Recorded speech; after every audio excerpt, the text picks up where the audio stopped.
कैसे हो आप सब? आशा करता हूं कि ठीक होंगे। और आज लुसेंट की सीरीज को आगे बढ़ा रहे हैं। अभी तक हमने जो पुराने क्लासेस में पढ़ा है मौर्य साम्राज्य के बारे में, मौर्य साम्राज्य के सामाजिक, आर्थिक, राजनैतिक एवं प्रशासनिक व्यवस्था के पढ़ने के बाद अब एक चैप्टर लास्ट बचा हुआ है मौर्य साम्राज्य में, मौर्यकालीन कला के बारे में पढ़ने के लिए। तो मौर्य साम्राज्य का जो चैप्टर था काफ़ी महत्वपूर्ण चैप्टर है हमारे एग्जामिनेशन पॉइंट ऑफ व्यू से, और इसको छोड़ना, स्किप करना मतलब एग्जामिनेशन से कई क्वेश्चन छूट सकते हैं, इसलिए कई पार्ट में इसको बनाया गया। आज मौर्य साम्राज्य का अंतिम चैप्टर है, अंतिम क्लास है। आज मौर्य साम्राज्य क्या होगा, समाप्त हो जाएगा। इसके बाद क्या होगा, मगध में ब्राह्मण साम्राज्य की स्थापना होगी। ठीक है, बृहदत्त की हत्या कौन करेगा, उनका सेनापति पुष्यमित्र शुंग, कब, 185 ईसा पूर्व में। 137 वर्षों तक कौन कार्य कर रहा है, मौर्य साम्राज्य 137 वर्षों तक क्या हो रहा है, मगध पर राज कर रहा है। उसके बाद 185 ईसा पूर्व में क्या हो रहा है, शुंग वंश की स्थापना हो रही है। किसके द्वारा, पुष्यमित्र शुंग के द्वारा। पुष्यमित्र शुंग कौन, पुष्यमित्र शुंग जो है बृहद्रथ का क्या है, सेनापति है। तो यहाँ तक हमने बहुत अच्छे से बातें कर ली थी। हमने सभी व्यवस्थाओं के बारे में बात की, प्रशासनिक, सामाजिक, राजनीतिक और आर्थिक स्थिति के बारे में बात कर ली थी। आज हम बात कर रहे हैं मौर्यकालीन व्यवस्था के बारे में। ठीक है, जो भी लोग नए हैं तो कि ये वीडियो देखें। अगर आपको लगता है कि अब पुराना वीडियो छूटा है तो एक बार फिर से प्लेलिस्ट बना हुआ है, प्लेलिस्ट से आप वीडियो देख सकते हैं और इसको और लोगों तक शेयर कर सकते हैं। ठीक है, चलिए क्लास में चलते हैं। जो मौर्यकालीन अभिलेख है, मौर्यकालीन जो कला है, उसमें सबसे ज़्यादा महत्वपूर्ण है, स्तंभों की बात करेंगे, स्तूपों की बात करेंगे, अभिलेखों की बात करेंगे। आखिर मौर्य काल के बारे में जानने कैसे हम लोगों ने जाना, तो मौर्य काल हमें जब जानने को मिला तो हम कैसे उसके जानकारी, स्रोत क्या है, हमारे जो स्रोत हैं वो हैं अभिलेख हैं, हमारे जो स्रोत हैं वो क्या हैं, स्तंभ लेख हैं। तो तरह तरह के स्तूप हैं, तरह तरह के शिलालेख हैं, तरह तरह के क्या हैं, स्तंभ लेख हैं। तो चलिए क्लास को स्टार्ट करते हैं। तो बात कर रहे हैं हम मौर्यकालीन कला के बारे में। किसके बारे में बात करेंगे, मौर्यकालीन कला के बारे में। मौर्यकालीन कला में सबसे पहले हम बात करेंगे अशोक के स्तंभ। अशोक के द्वारा अशोक स्तंभ की संरचना बनाई गई। तो सबसे पहला प्रश्न पूछता है कि अशोक स्तंभ जो है किसका बना हुआ है। तो अशोक स्तंभ जो है वो है बच्चा, अशोक स्तंभ जो है वो लाल बलुआ पत्थर से निर्मित है। अशोक स्तंभ कैसे है, लाल बलुआ पत्थर से निर्मित है, और साथ ही साथ क्या है, ये पालिशदार स्तंभ है।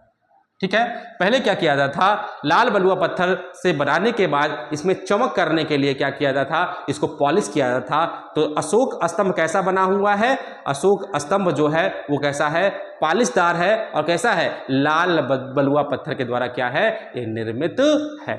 यहां तक क्लियर हो बच्चा? ठीक है, नेक्स्ट पॉइंट है कि सबसे प्रसिद्ध अशोक मतलब स्तंभों में, हम अशोक के स्तंभों की बात कर रहे हैं, किससे निर्मित है, बलुआ पत्थर पालिशदार है। तो सबसे जो प्रसिद्ध स्तंभ है वो कौन है, सारनाथ वाराणसी।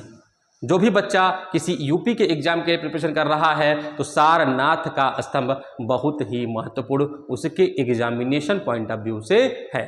तो सारनाथ कहाँ स्थित है, तो सारनाथ वाराणसी में। वाराणसी कहाँ स्थित है, उत्तर प्रदेश में। तो सबसे अच्छा जो सबसे प्रसिद्ध जो है स्तंभ है कौन सा है, वो सारनाथ का स्तंभ है। वो कहाँ स्थित है, वो स्थित है सारनाथ में, वाराणसी में। ठीक है, एक पॉइंट क्लियर हुआ। दूसरा है कि भारत इसी को अगर हम क्योंकि अशोक के स्तंभ की बात कर रहे हैं तो अशोक के स्तंभ में कुछ विशेषताएं हैं, उसके बारे में बात करें। पहला क्या है, लाल बलुआ पत्थर पालिशदार है। दूसरा क्या है, सबसे प्रसिद्ध स्तंभ जो है वो कौन सा है बेटा, सबसे प्रसिद्ध स्तंभ है वो सारनाथ का स्तंभ है, वाराणसी में स्थित है। तीसरा जो आता है बेटा, शीर्ष भाग, जो सारनाथ का स्तंभ है, मान लो इस तरह से एक पिलर है, यहीं पे जो स्तंभ बनाया गया है इनका, ठीक है, इस तरह से बना हुआ है यहाँ पे। ठीक है, ऐसे मान लो, मैं राइटिंग यहाँ पे चित्र जो है, मुझे चित्रकारी नहीं आती, इस तरह से कोई स्तंभ है, और यहाँ पे जो है ये चीज जो है इसको क्या कहते हैं, सिंह चतुर्भुज। सिंह का चार मुख, चारों तरफ, चारों दिशाओं में चार मुख के द्वारा सिंह स्तंभ उसके सबसे ऊपरी सिरे पर निर्मित है। किसके, सारनाथ के स्तंभ के ऊपरी सिरे पर चार किसका, सिंह का मुख जुड़ा हुआ है, तो उसे कहते हैं चतुर्मुख के रूप में क्या है, शीर्ष भाग निर्मित है किसके, सिंह के। सारनाथ के स्तंभ को भारत का राष्ट्रीय प्रतीक बनाया गया, किसका, राष्ट्रीय प्रतीक बनाया गया भारत का।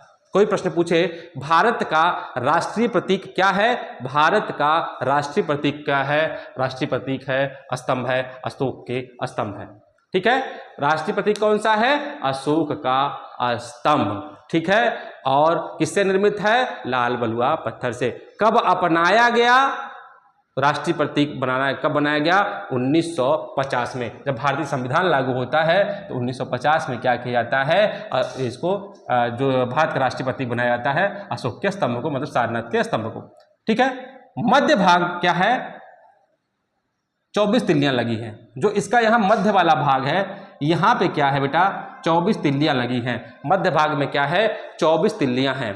किसकी, अशोक चक्र, इसे क्या कहते हैं, अशोक चक्र। अशोक चक्र में कितनी तिल्लियां, अशोक चक्र में कुल 24 तिल्लियां। किसमें है, स्तंभ में, किसके, अशोक के स्तंभ में, सारनाथ के स्तंभ में। और वहां पे क्या है, चतुर्मुख बनाया गया है, और चतुर्मुख के बीच मध्य भाग है, उसमें क्या है, 24 तिल्लियां हैं। क्या है, इसको क्या कहते हैं हम, अशोक चक्र कहते हैं। तो ये महत्वपूर्ण बातें थी। मौर्यकालीन कला में एक पिलर देखने को मिलता है, इसका नाम है अशोक का स्तंभ। स्तंभ में जो सबसे प्रसिद्ध स्तंभ है वो कौन सा है बेटा, सारनाथ का स्तंभ की हम बात कर रहे हैं। जो दूसरी सबसे अच्छी संरचना है, जो दूसरी कला है, वो क्या है, स्तूप। वास्तव में जो स्तूप थे, जो स्तूप हैं, जो बौद्ध, उस समय क्या था, मौर्यकालीन में बौद्ध साम्राज्य था, बौद्धों का वो था, बौद्ध धर्म प्रचलित था। बौद्ध धर्म के लिए ही विस्तार करने के लिए, प्रचार करने के लिए अशोक क्या करते हैं, अपने पुत्र महेंद्र और पुत्री क्या है, संघमित्रा कहाँ भेजते हैं, श्रीलंका भेज रहे हैं। इसे कहा जा सकता है कि बौद्ध धर्म में क्या, अशोक मौर्य साम्राज्य में बौद्ध धर्म का क्या था, बोलबाला था, बौद्ध धर्म का प्रचार हो रहा था, बौद्ध धर्म का क्या हो रहा है, विस्तार हो रहा है। तो जब बौद्ध धर्म का विस्तार हो रहा है, उस समय स्तूपों का भी निर्माण हो रहा है, क्योंकि भगवान बुद्ध के मृत्यु के पश्चात उनके अवशेषों को गाड़कर उस पर क्या बनाते थे, एक लंबा स्तूप बनाया जाता था। तो स्तूप उसी का वो है। तो स्तूप किस लिए बनाया जाता था, बुद्ध या बौद्ध धर्म के जो और भिक्षु हैं, उनके मरने के उपरांत उनके जो शारीरिक अवशेष हैं, उनकी हड्डियां हैं, उनके राख हैं, उनके दांत हैं, उस अवशेषों के नीचे ऊपर क्या है, एक स्तूप बनाया जाता था, एक लंबा पिलर बनाया जाता था, उसे क्या कहते थे, स्तूप कहते थे।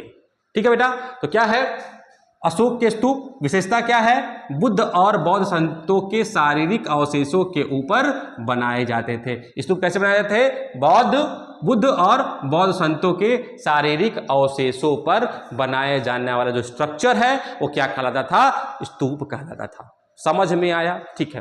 तो प्रश्न आता है कि प्रथम उल्लेख कहाँ मिला है, स्तूपों का प्रथम उल्लेख कहाँ मिला है। जब हम ऋग्वेद पढ़ रहे थे, हम बहुत सारे स्तूपों की बात किए थे, तो ऋग्वेद में भी क्या है, स्तूपों की व्याख्या की गई है। तो प्रथम उल्लेख स्तूपों का कहाँ हुआ है बच्चा, प्रथम उल्लेख स्तूपों का हुआ है किसमें, ऋग्वेद में। ठीक है, यहां तक क्लियर है। दूसरा जो विशेषता है, प्राचीनतम स्तूप। सबसे प्राचीनतम स्तूप कहाँ है, मैंने फिर बोला उत्तर प्रदेश के रहने वाले हैं तो सबसे प्राचीनतम कहाँ है, पिपराहवा जगह है। कहाँ पे है, उत्तर प्रदेश में है। पिपराहवा में सबसे प्राचीनतम स्तूप किसके, मौर्यकालीन स्तूप देखने को मिलते हैं। तो प्रश्न क्या बन गया, पिपराहवा स्तूप कहाँ है, उत्तर प्रदेश में। क्या है, मौर्यकालीन आर्ट है, मौर्यकालीन कला का जो है बनाया गया है। ठीक है, क्या है, सबसे प्राचीनतम स्तूप। दूसरा है, चौथा है सांची स्तूप। मध्य प्रदेश की परीक्षा दे रहे हैं, सांची स्तूप के बारे में बहुत सारा प्रश्न पूछा गया है कि सांची स्तूप कहाँ है। तो सांची स्तूप मध्य प्रदेश में, कहाँ, मध्य प्रदेश का एक जिला है रायसेन जिले में क्या है, मध्य प्रदेश का क्या है, स्तूप है। ये स्तूप इस तरह से कुछ बना है, एक अंडाकार वो बना है, इसके चारों तरफ एक गलियारा टाइप का बना है, यहाँ पे एक गेट बना है। ठीक है, इसे प्रदक्षिणा कहते हैं, इसे तोरण कहते हैं, इसे अंड कहते हैं। यहाँ पे होगा हर्मिका होगा, तो एक बार आप लोग इसके फिगर देख लीजिएगा, हर फिगर का अलग अलग। गेट को क्या कहते हैं, उस गलियारे को जो प्रदक्षिणा है जहाँ पे परिक्रमा करते हैं उसे क्या कहते हैं, जो गुंबदाकार आकृति है उसे क्या कहेंगे, तो गुंबदा आकार आकृति जो है अंड कहलाती है, उससे शीर्ष भाग क्या कहता है, हर्मिका कहलाती है। इस तरह से उसके पार्ट है। एक बार आप, मैंने कम्युनिटी पे भी शेयर कर दिया उसका फिगर, एक बार आप उसको देख लीजिएगा या तो गूगल करके देख लीजिएगा कि कौन कौन से पार्ट क्या है, उसको अपने नोट्स में लिख लीजिएगा, क्योंकि सांची के स्तूप में पूछता है कि क्या चीज़ किस कारण के है, तो हर चीज़ लिखा नहीं, क्योंकि यहाँ पे ऐसा दिखाया नहीं कि लुसेंट के बारे में बात कर रहे हैं। अगर आप चाहेंगे जानकारी लेना तो आप गूगल से सर्च करके उस पर एक नोट बना लीजिएगा, ठीक है। तो ये हो गया आपका कौन सा सांची स्तूप, कहाँ पे है, रायसेन मध्य प्रदेश। किससे निर्मित है, यही प्रश्न पूछता है। तो यह निर्मित है लकड़ी और ईंटों से, इसका निर्माण किया गया है। किसका निर्माण किया गया है, सांची के स्तूप का। कहाँ पे स्थित है, रायसेन मध्य प्रदेश में स्थित है, ठीक है। नेक्स्ट है, सर्वप्रथम जो सांची का स्तूप है उसकी खोज किसने की थी। सर्वप्रथम इसकी खोज 1818 में किसने की थी, टाइलर ने की थी। किसने की थी, टाइलर के द्वारा खोजा गया था। किसके द्वारा, टाइलर के द्वारा 1818 में सांची का स्तूप खोजा गया, ठीक है। नेक्स्ट है भरहुत स्तूप। स्तूपों में पहला सांची का स्तूप पढ़ लिए, अब हम क्या पढ़ रहे हैं, भरहुत का स्तूप। ये कहाँ है बच्चा, ये है सतना मध्य प्रदेश, ठीक है। जो भरहुत का स्तूप है ये है सतना मध्य प्रदेश में है। भरहुत का स्तूप कहाँ है, सतना मध्य प्रदेश में। किसके द्वारा, इसने अशोक के द्वारा इसकी नींव रखी गई और पुष्यमित्र शुंग के द्वारा इसको पूर्ण किया गया। और ये भी क्या है, लाल बलुआ पत्थर का बना हुआ है। करने का मतलब है कि भरहुत स्तूप कहाँ पे है, यह भरहुत स्तूप है सतना मध्य प्रदेश में। अशोक ने अपने काल में इस स्तूप के निर्माण हेतु नींव रख दी थी, लेकिन जब बृहदत्त का शासन आता है उसी समय उनका जो सेनापति होता है बृहदत्त का, पुष्यमित्र सिंह क्या करता है, बृहदत्त को मार देता है। मारने के बाद वसुंग वंश की स्थापना करता है। तो जो बचा हुआ काम था मौर्य साम्राज्य का कौन पूरा करता है, पुष्यमित्र सिंह। तो शुंग, तो भरहुत स्तूप है, इस स्तूप का नींव तो रखा अशोक ने, लेकिन इसको कौन पूर्ण कराया, तो जब पूर्ण कराने की बात आएगी तो क्या आएगी, पुष्यमित्र शुंग की बात आएगी। याद रखना प्रश्न क्या पूछ रहा है, यदि नींव की बात पूछ रहा है तो नींव में क्या करेंगे बच्चा, नींव में जब टिक करेंगे तो हम अशोक की बात करेंगे, और यदि हम बात करेंगे कि पूर्ण किसने कराया तो पूर्ण किसने कराया था बच्चा, पूर्ण जो है पुष्यमित्र शुंग ने इसको पूर्ण कराया था, ठीक है बेटा। लाल बलुआ पत्थर, और इसको जो खोजा था वो खोजा था अलेक्जेंडर के द्वारा इसको खोजा गया था, और इसका खोजकर्ता कौन है, अलेक्जेंडर, ठीक है। दो चीज क्लियर हुई, स्तंभ क्लियर हुआ और क्या हुआ, स्तूप। स्तंभ में क्या है, सारनाथ का स्तूप सबसे प्रसिद्ध स्तूप है। कहाँ पे है, वाराणसी उत्तर प्रदेश में है। उसका जो मुख है, सबसे ऊपरी भाग है, ऊपरी भाग क्या है, चतुर्मुख, 4 मुख वाला सिंह है, और बीच के भाग में 24 तिल्लियों वाला क्या है, अशोक चक्र है। और इसी को भारत का राष्ट्रीय प्रतीक मानते हैं, अशोक के स्तंभ को। यहाँ तक क्लियर हो रहा है बच्चा। सारनाथ का स्तंभ सबसे प्राचीनतम स्तंभ है। दूसरा आता है स्तूपों की, उस कला में बात कर रहे हैं स्तूपों की। ये भी क्या है, लाल बलुआ पत्थर के बने हैं। सबसे प्रसिद्ध जो स्तूप है, स्तूप का जो निर्माण है क्यों बनाया जाता था, तो स्तूप जो है, जो बुद्ध भगवान थे या जो बौद्ध संत थे, उनके मृत्यु के पश्चात उनके अवशेषों पर निर्मित जो स्ट्रक्चर था उसे हम क्या कहते थे, स्तूप कहते थे, ठीक है। सबसे प्राचीनतम स्तूप कहाँ मिला है, वो मिला है पिपराहवा, कहाँ पे, उत्तर प्रदेश में। और दूसरा है सांची, कहाँ पे है सांची स्तूप, यह है रायसेन मध्य प्रदेश में। उसमें जो उसकी आकृति स्ट्रक्चर है उसके बारे में भी कभी कभी प्रश्न पूछता है कि गेट को क्या कहते हैं, परिक्रमा स्थल को क्या कहते हैं, जो गुंबदाकार आकृति है उसे क्या कहते हैं, जो ऊपर वाला हिस्सा है उसे क्या कहते हैं। तो जो गेट है उसको तोरण कहते हैं, प्रदक्षिणा पथ कहते हैं गलियारे को, और जो गुंबदाकार आकृति है उसको अंड कहते हैं। जस्ट उसके ऊपर जो ऑप्शन है उसे क्या कहते हैं, हम हर्मिका कहते हैं, ठीक है। यहाँ तक क्लियर हुआ। फिर आता है तीसरा भरहुत स्तूप। भरहुत स्तूप जो है वो कहाँ है, सतना मध्य प्रदेश में है। लाल बलुआ पत्थर के द्वारा निर्मित है। इसमें सबसे इंपॉर्टेंट पॉइंट याद रखना है कि भरहुत स्तूप की नींव किसने रखी थी, तो भरहुत स्तूप की नींव जो है अशोक ने रखी थी, जबकि इसका जो है पूर्ण किसने कराया था, पुष्यमित्र शुंग ने कराया था। तो यहाँ तक आपको दो चीज़ें, दो आर्ट, दो कला जो है मौर्य समकालीन में है, आपको क्लियर हो गई। तीसरा जो आता है अशोक के अभिलेख, और अभिलेखों में शिलालेख की बात करेंगे, अभिलेखों में स्तंभ लेख की बात करेंगे, और क्या करेंगे, गुहा लेख की बात करेंगे। हमने बताया था कि जब स्तंभ लेख क्या होता है, शिलालेख जब प्राचीन इतिहास को स्टार्ट किए थे तो कुछ आकृतियाँ जो हमको मिली हैं अभिलेखों के माध्यम से, जानकारियाँ मिली हैं प्राचीन इतिहास के बारे में। तो क्या करते थे, बड़े बड़े पत्थर होते थे और उन बड़े बड़े पत्थरों पे अंकित कर दिया जाता था, उसे क्या कहते थे, शिलालेख। मतलब सील मतलब पत्थर, पत्थर पर लिखा गया कोई लेख है वो क्या कहलाएगा, शिलालेख कहलाएगा। फिर आता था स्तंभ लेख, उसी पत्थर को काट कर एक स्तंभ के रूप में करके उसको पालिशदार साफ सफाई करके उस पर जो लेख इनक्रिप्ट किया जाता था वो क्या कहलाता था, स्तंभ लेख।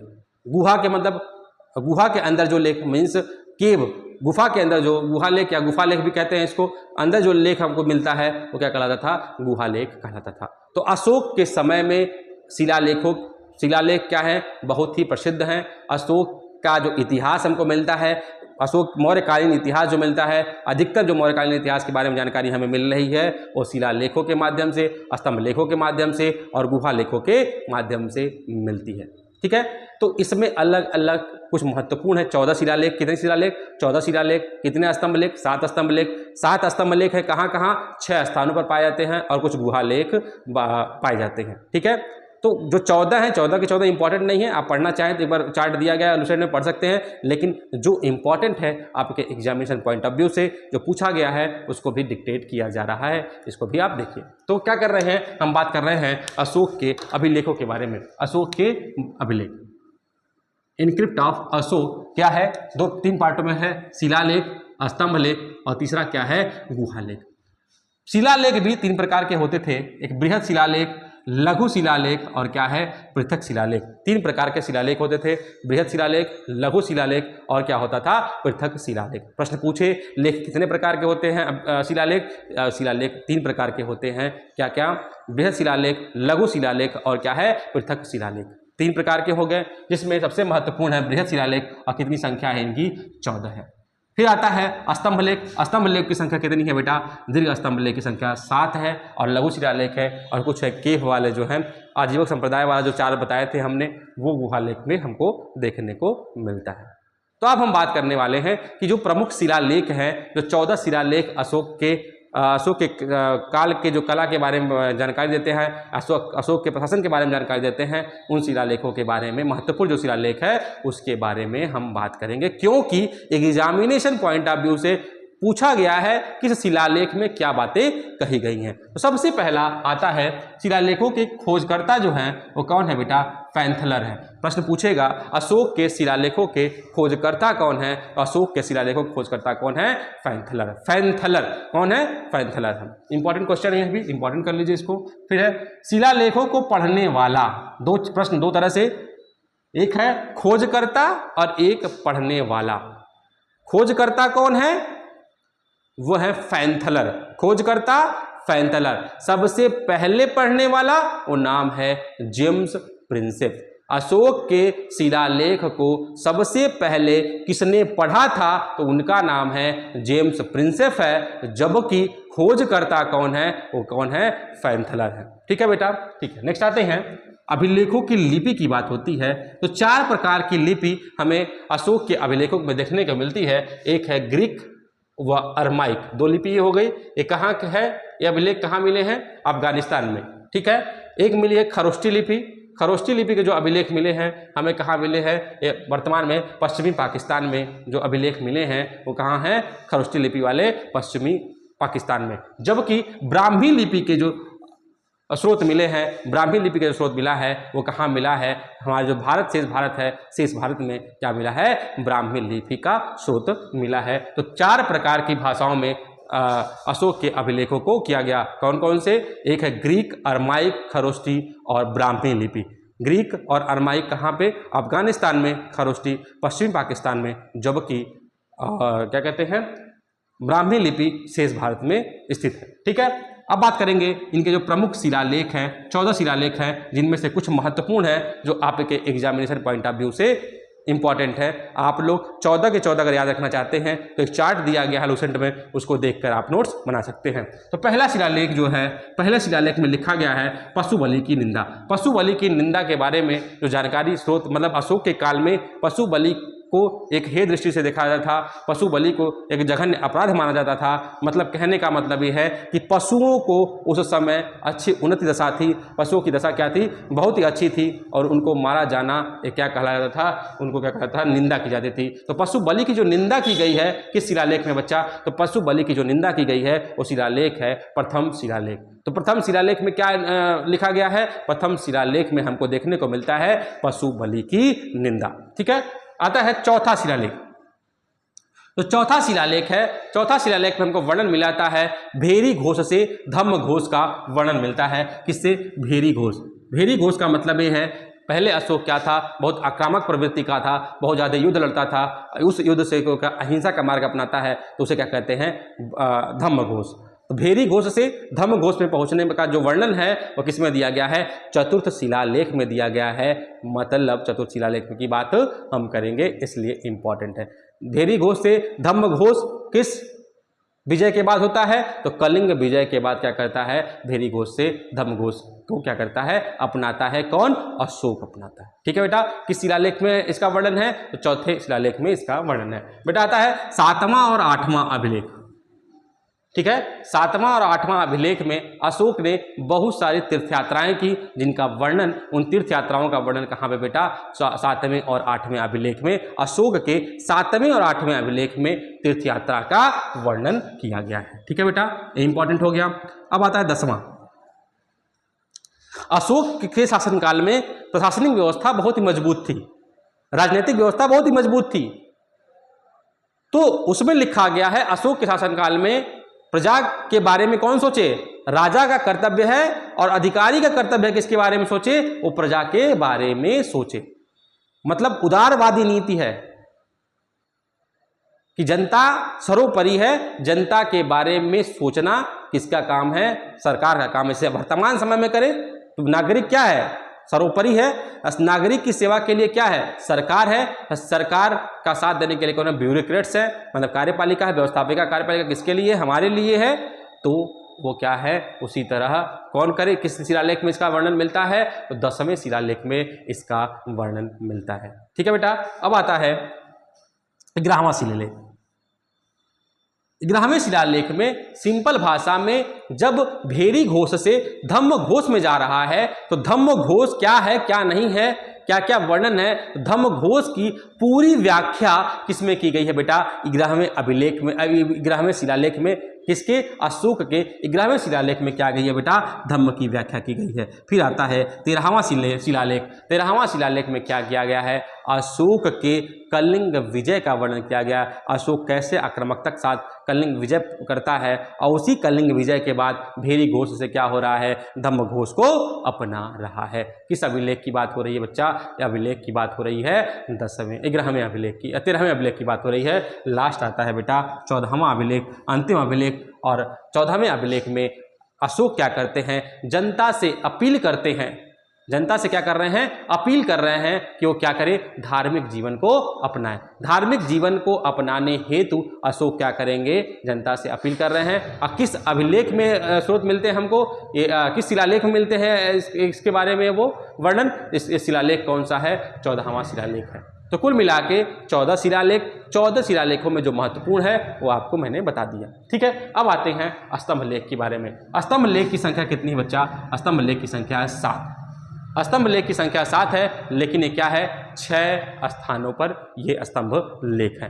ठीक है, 6 स्थानों पर हैं और 6 स्थानों का नाम दिया है। सबसे पहले बात करेंगे ये जो स्तंभ लेख है किसमें है, ब्राह्मी लिपि में लिखे गए हैं और 6 अलग अलग स्थानों पर इसका निर्माण हुआ है। तो स्तंभ लेखों का निर्माण क्या है, 6 अलग अलग स्थानों पर। किस लिपि में, तो ब्राह्मी लिपि में इसका निर्माण हुआ है। और इससे हमें स्रोत मिलते हैं किसके, मौर्यकालीन कला के बारे में, प्रशासन के बारे में हमें ज्ञान मिलता है, जानकारी मिलती है। ठीक है, तो पहला आता है प्रयाग स्तंभ लेख। प्रयाग स्तंभ लेख, प्रयाग नाम से ही आपका परिचित है। प्रयाग स्तंभ लेख कहाँ है बच्चा, ये प्रयाग स्तंभ लेख इलाहाबाद, वर्तमान में प्रयागराज।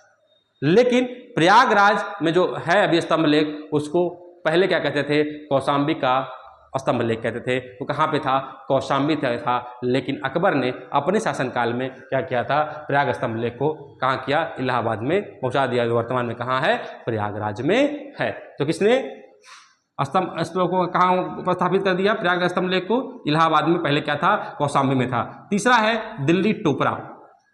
दिल्ली टोपरा जो स्तंभ लेख है उसको क्या किया था? फिरोज शाह तुगलक ने टोपरा से क्या किया? दिल्ली टोपरा, टोपरा से क्या किया? दिल्ली की तरफ स्थानांतरित कर दिया। और किसने किया था? फिरोज शाह तुगलक। प्रश्न पूछता है किस अभिलेख को फिरोज शाह तुगलक ने टोपरा से दिल्ली लाया था? वो कौन था बच्चा? वो थे फिरोज शाह तुगलक। ठीक है बेटा, कौन सा? दिल्ली टोपरा।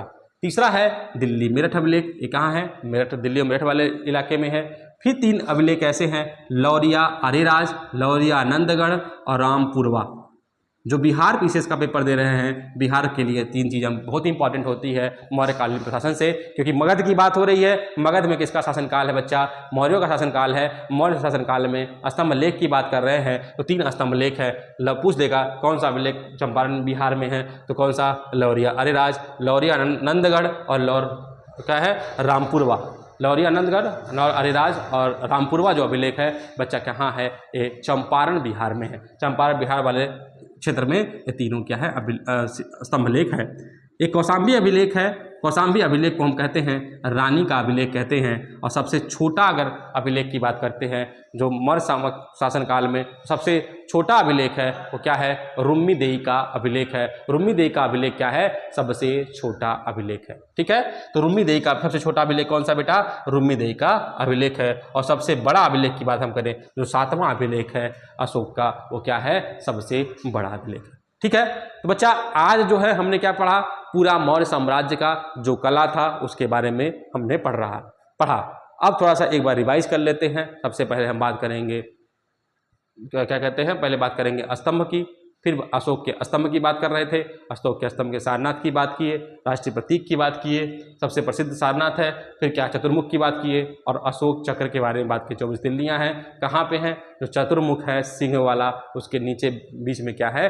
अशोक चक्र है, इसको राष्ट्रीय प्रतीक माना गया। दूसरा आता है अशोक का स्तूप। अशोक का स्तूप का मतलब क्या है? ये बौद्ध या बौद्ध संतों के शारीरिक अवशेषों पर उनके ऊपर क्या करता था? निर्मित किया जाता है स्ट्रक्चर, उसे क्या कहते थे? स्तूप कहते थे। जिसमें था प्रथम उल्लेख ऋग्वेद में इसका मिल रहा है। प्राचीनतम स्तूप जो है पिपराहवा उत्तर प्रदेश। उसके बाद आता है सांची का स्तूप। सांची का स्तूप क्या है? रायसेन मध्य प्रदेश। और तीसरा आता है भरूच का स्तूप, सतना मध्य प्रदेश।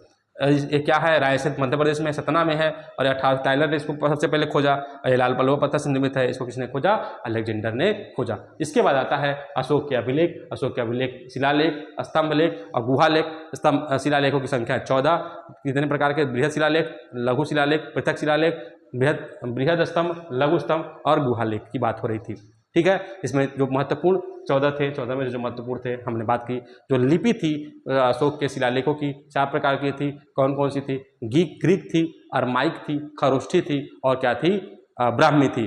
जो ग्रीक और अरमाइक है वो कहाँ पे इसके उल्लेख मिलता है? हमें अफगानिस्तान में। और ये जो है खरोष्ठी है उस लिपि का जानकारी मिलती है, कहाँ से मिलती है? हमको पश्चिमी पाकिस्तान में जो अभिलेख मिले हैं, शिलालेख मिले हैं। और जो हमें ब्राह्मी लिपि की जानकारी मिलती है वो शेष भारत में मिले हैं। ठीक है, तो 4 प्रकार की लिपि थी। प्रथम 14वां शिलालेख में पहला पशु बलि की निंदा।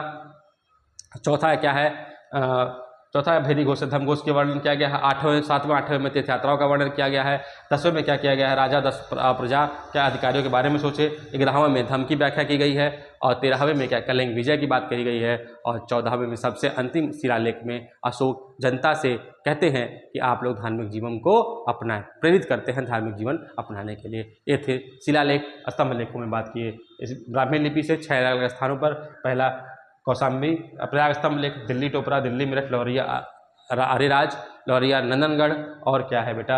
रामपुरवा अभिलेख। कहाँ पे है? चंपारण बिहार में है। तो यहाँ से महत्वपूर्ण प्रश्न जो है आपके एग्जामिनेशन पॉइंट ऑफ व्यू से मौर्य साम्राज्य में बहुत सारे बनते हैं।